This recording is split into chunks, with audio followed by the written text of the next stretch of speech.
We finally have another top for prank kids, and what is that? Is that Mystic Mind Burn winning a regional? Yay! Special to grab that subscribe button so you guys don't miss out on more awesome content. The Arkam regional is going to be the first one we'll be looking at here. And this paints a pretty interesting picture for the format. You know, we had all those Sword Soul topping regionals. Oh, same thing here. We got 2 Sword Souls. That's it out of top 8. Okay. We had 2 Tri-Brigade / Bird Up variants. I always kind of group those together where we can. And then we have 2 Invoked for this regional. Invoked Dogmatica. You guys have seen how this deck evolves over the times here. And I think it's very interesting just kind of keep up and see what's going on with this. So, see this being a driving power force for this regional. That's interesting. And then we had 1 Flunderies. Okay, been a little while since we've seen the birds getting the chance to do something here. And then we had 1 Praying Kids in top 8. Unfortunately, I lost to Bogdan actually playing this regional. It was actually really nice to see what this deck does. But Nibiru, really good card. All right, so that's your breakdown for Arkam. Side deck here tells an entirely different picture. Winning that regional was Mystic Mind Burn. I don't have the list. The duelist didn't want to give it out, so nothing we can do about that. We had 2 Sword Soul being the most represented deck. And then we had 1 Drytron, 1 Flunderies, 1 Tri-Brigade, 1 Phantom Knight, and 1 Invoked. That is 6 different one-ofs, ladies and gentlemen, for this. And remember, the format's dominated by Sword Soul. Ho, ho, ho, ho. I think the most important thing out of this regional is that you see the fact that Mystic Mind did the rundown here through this entire event, which means, you know, between Jeff Leonard and this duelist now, so many like cool little innovations and things that you can kind of mess around with and find success with to some degree here, ladies and gentlemen. So don't be surprised about that either, but cool little innovations. We're going to go take a look at some of those nice deck lists for you guys now. All right, the first list we have for you guys here is from Aaron Pastrana, taking down a first place finish here with the Zoo package built in to the main deck here with the 1 Ram, the 1 Rat here. It's been a little while since we've seen this come up. You know, most of these builds have pretty much went to playing the Lyricalist package so that they could take more advantage of the pure dominance that build feels like it has over the modern format here, but still getting to see the splash of the Zoo package here makes really all that difference. Hey, you don't need to play the Lyricalist package in order to find success is the general story that I'm getting here out of this here. Also, I mean, hey man, when you can stack up, make a 4 material Zeus for the double send, I mean, that's where your real value is. Also, 2 Shurag. When was the last time you saw 3 Shurag in the old Tri-Brigade deck? I'll give you a hint, it's been a little while. Most people are not too worried about the grind game at this point. Also, shout out to Droll and Lockbird here and DD Crow for some pretty cool side deck techs for this list. Not too bad. Next up here, we have Invoked getting 2nd place. This is Tristan Hagen's 2nd place list here. So we have Lancey's built into the main deck. That's interesting. Okay. But of course, this deck is finding success right now because nobody gives a crap about Maximus right now, right? Like, watching a Maximus resolve, your opponent's like, you know, you're good to go. This card is your central point to winning games. Also, shout out to the 1 Mystic Mind. I love the amount of really weird 1-ups that end up coming out in some of these decks here. Also, Chalice's additional minds down here in the side deck. All right, so we basically just have access to everything that we could want. 2 Droll feels a little bit all right, I guess.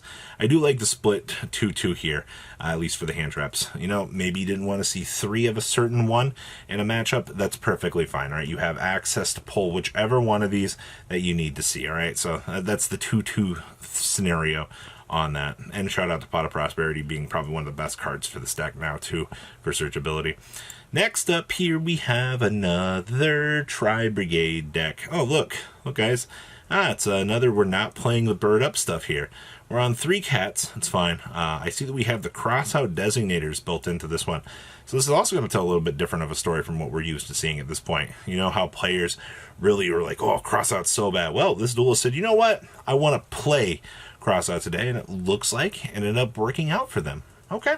Shout out to crossout for actually being a good card the way it looks. Next up here is Pran Kids, ladies and gentlemen. This is the card that ruined my day. We have the triple desires here. All right, so standard just draw power.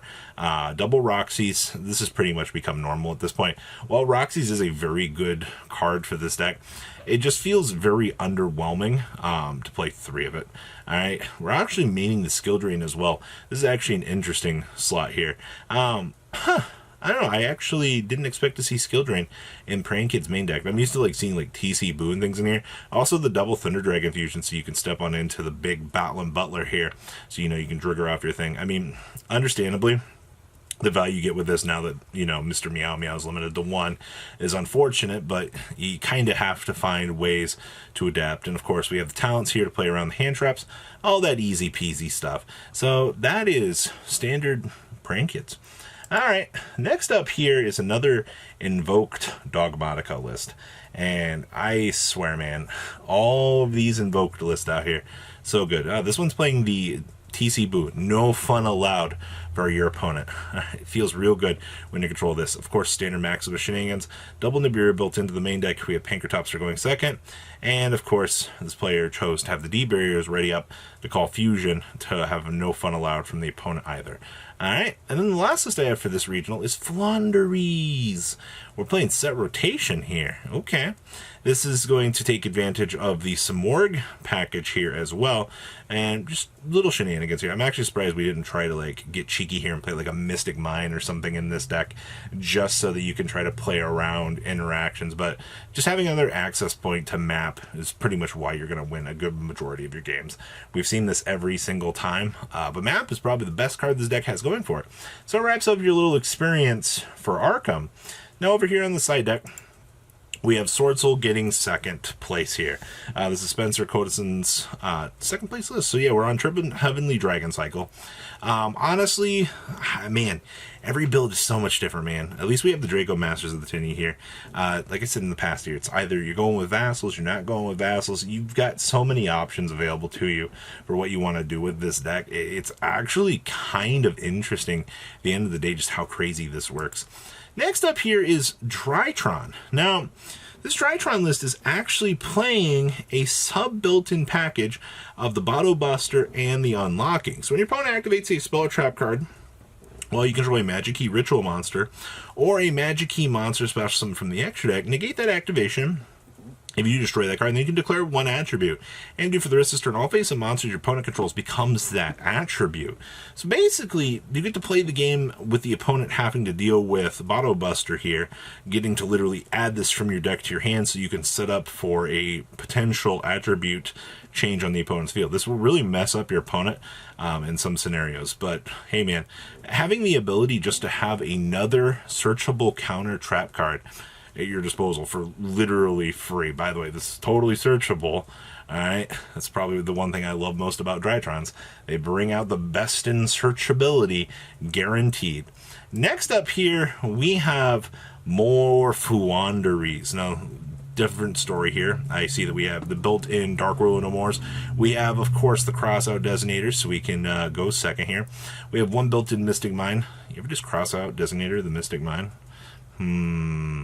Things that you can do for 500. See, of course, we have the Featherstorms down here. Remember, this isn't the only deck Tri-Lyric isn't the only deck that gets away with this. So that is Flonderies. Next up here, we have another invoked list. It must be the theme of this video here. The power of an Alistair and friends. Maximus going to do his job. Got the Nadir Servants, the Magical Meltdowns, all the fun jazzy stuff here. We're playing triple Valor, triple Ash Blossom, triple Nibiru, triple Imperm as our trap cards to choke out the opponent's strategy. I don't see anything else really too crazy about this other than, holy moly, more hand traps. This duelist said, how many hand traps can I shove in my deck and find success with it? And whew, it ended up working out. Next up here is, this is one of our first Phantom Knight lists that I've seen in a hot second here. I see that we've got triple Fusion Destiny. We've had a discussion. I remember seeing some builds that were trying to do like 2 of this. Just stick to the 3 of this. Find the success with this. Have the formula work for you. And don't have an issue with this. Alright, this will be the reason why you will win a good chunk of your games. I mean, hey man, Scythe and Erections 101. Alright, gotta love it. Next up here, we have the Sword Soul list. This was I've seen Little's 8th place finish here. So we're playing Gold Sarcophagus in the main. I've seen Gold Sarcophagus kind of come and go out of these builds. It hasn't been like a popularized trend here, but it's interesting. I also see we're not playing Draco Masters of the 10E in this variant either. And we're also playing Double Ecclesia. Maybe budgetary reason, maybe they just felt the card wasn't necessary, but interesting to note here that we have 2 Ecclesia up here, and of course, the power of Protos. So that wraps up our regional experience for you guys. Please, if you comment down below, tell me what you guys think, smash the crypto, that subscribe button, and I'll see your beautiful faces back here later today with some more cool ass content. Peace out, guys. Patrons, thank you.